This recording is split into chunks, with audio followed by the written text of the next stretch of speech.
Hello, in this video I'm gonna show you how to restore a WhatsApp backup on the Samsung Galaxy A36.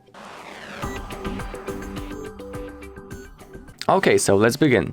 So basically I just downloaded my WhatsApp to show you how to go through this process. So now let's simply enter our WhatsApp.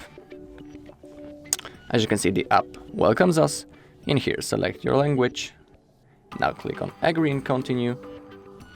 You can allow to send on the notifications. Now I will type my phone number, so just let me do it quickly.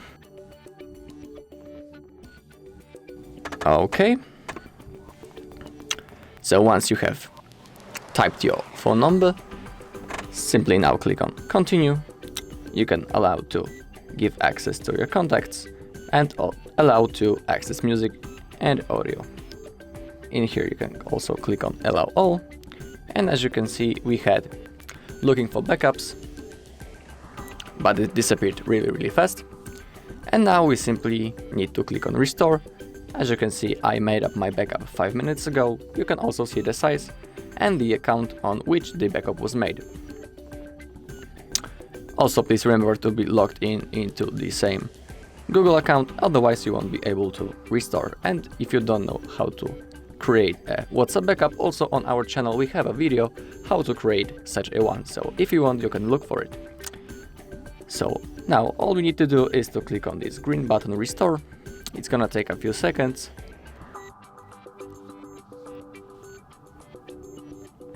Okay, and now we have it.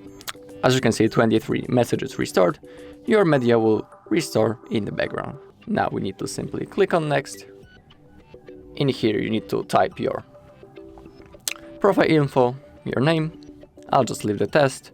Now simply click on next.